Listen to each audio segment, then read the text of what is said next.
આગામી આવનાર બકરી ઈદ તહેવાર અનુસંધાને ભેસ્તાન પોલીસ સ્ટેશન વિસ્તારમાં ડે કોમ્બિંગ કામગીરી કરતી ભેસ્તાન પોલીસ મહેરબાન પોલીસ કમિશનર સાહેબ શ્રી સુરત શહેર તથા પોલીસ કમિશનર સાહેબ શ્રી સેક્ટર 2 તથા નાયબ પોલીસ કમિશનર સાહેબ શ્રી ઝોન 6 તથા નાઓએ આગામી આવનાર બકરી ઈદના તહેવાર અનુસંધાને ભેસ્તાન પોલીસ સ્ટેશન વિસ્તારમાં કોઈ અનિચ્છનીય બનાવ ન બને તે અંગેની સૂચના આપેલ, જે સૂચના અનુસાર મદદનીશ પોલીસ કમિશનર આઈ ડિવિઝન સુરત શહેર તથા police inspector Shri KP Gameti તથા પોલીસ ઇન્સ્પેક્ટર શ્રી જેમ સોલંકી નાઓના માર્ગદર્શન હેઠળ આજરોજ ભેસ્તાન પોલીસ સ્ટેશન વિસ્તારમાં ફૂટ પેટ્રોલિંગ કરી તિરુપતિ સોસાયટી ખાતે સામાજિક આગેવાનો અને પબ્લિકના આશરે 100 જેટલા માણસો સાથે શાંતિ સમિતિની મિટિંગનું આયોજન રાખેલ, તેમજ અગાઉ ચોરી તેમજ અન્ય ગુનાઓમાં પકડાયેલા ગુનેગારોના ઘરે જઈ તપાસ કરેલ અને અલગ અલગ સોસાયટીના સામાજિક આગેવાનોને બકરી ઈદ તહેવાર નિમિત્તે શાંતિ જાળવી રાખવા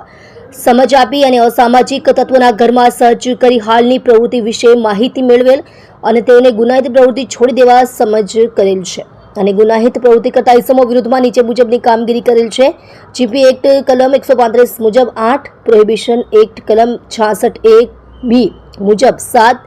BNSS કલમ 126-170 મુજબ 2 MV એક્ટ કલમ મુજબ 207, 3 વાહન check, 95 history sheeter check, 10 MCR dossiers check 16.